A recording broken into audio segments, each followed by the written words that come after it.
Well, we're here at the National Veterans Memorial and Museum, and I'm Lieutenant General Mike Ferriter. I know I was just introduced.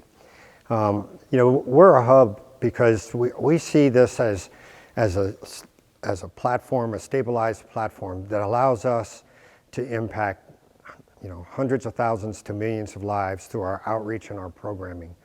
When I first was hired before we opened, you could see the iconic building, stunning arches, and then when you come inside, you'll see 14 alcoves that tell the story of every veteran and also the timeline of the United States. I believe that that was going to be insufficient to our need, and I told the folks who were interviewing me and who had built this in the image and in the ideas of the great Senator John Glenn, I said, there's more need out there, and we can be that hub. And we can be that hub through programming like Rally Point, where we bring people in and allow the veterans to have a brunch. We make sure they're not living in a car. We make sure that they have employment.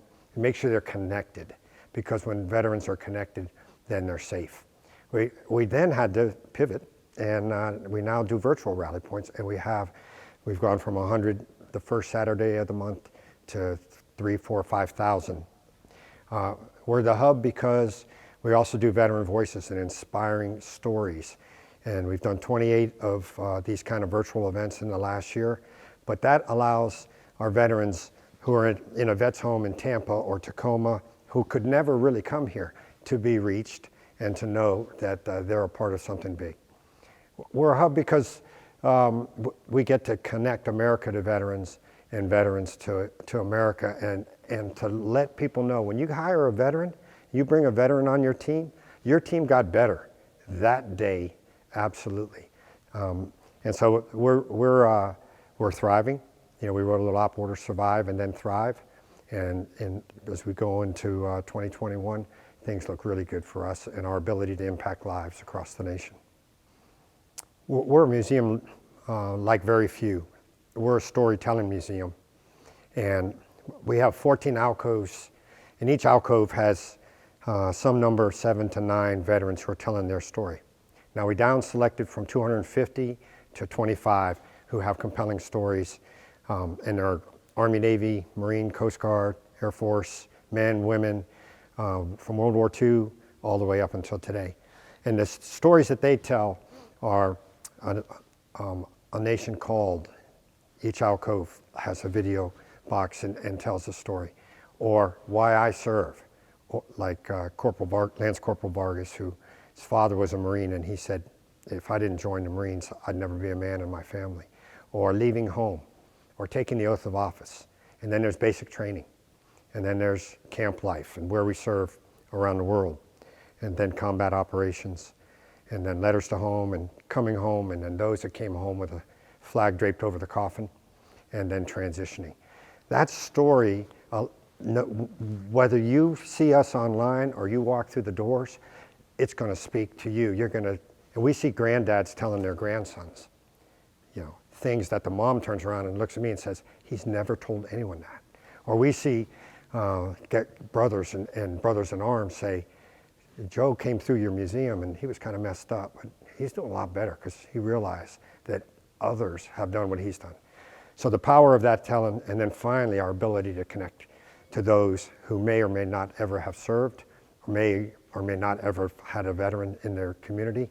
They realize, wow, men and women in America since the earliest times have raised their hands, signed up, and will go and do everything right for the country to keep us all safe. And let me tell you, this is a museum for everybody. Our mission pillars are to honor, connect, inspire, and educate. And those are the pathways that apply to everyone. So we want to honor our veterans, their service and sacrifice, and that of their families. And we want to connect America to veterans and veterans to America. We want to inspire everyone as they learn about veterans, military service, and life after service. They see something that these are people who believe in something bigger than themselves. So that selfless service comes from the inspiration. And then finally, educate. And we educate from K through 12 at the Ohio State University, teaching leader certification through Inspired Youth Series. And then we partner with everybody that we possibly can in order to help impact lives through food drives. So if you're doing something that is connecting and impacting lives, we want to partner with you. Well, I want to ask you to get involved with us, and you can make a big difference in your own life as well as someone else's. Some things are simple. Just join as a member. And if you join as a member, then you're helping us to fund our programming and to take care of others. You can be a sponsor if you're a corporate leader. Your sponsorship can power, the run, the 5K run coming up in Memorial Day, a virtual run. We had over 700 people running in 34 states, in Vicenza and in Afghanistan last year. So you can be a sponsor in that way, or you can sponsor programming like our K through 12 virtual field trips. Also, we find that we're almost America's museum in many ways, and through a point of sales campaign, if you're a merchandiser, you can say, add $1 for the National Veterans Memorial and Museum. You can volunteer, and we found that if we can work and telework, you can televolunteer also. And so we are open right now. We're open, we're strong, we're connecting, and we're impacting. So you can volunteer here, come in, or you can volunteer and lend your skills to many of the aspects of the museum as well. So we have this iconic building, and we have these great exhibits in the alcoves for the storytelling side of the journey that every veteran takes, and we also have the timeline from 1775 through today. But we also feature traveling exhibits, and I'm standing in the Mary White Portraits of American Veterans, We the People exhibit, where Mary went around America for 7 years and did a portrait of a veteran from each and every state, and it's just stunning. We had the Bob Hope exhibit downstairs for several months, and it was the first time that it had departed and left its home of the World War II Museum.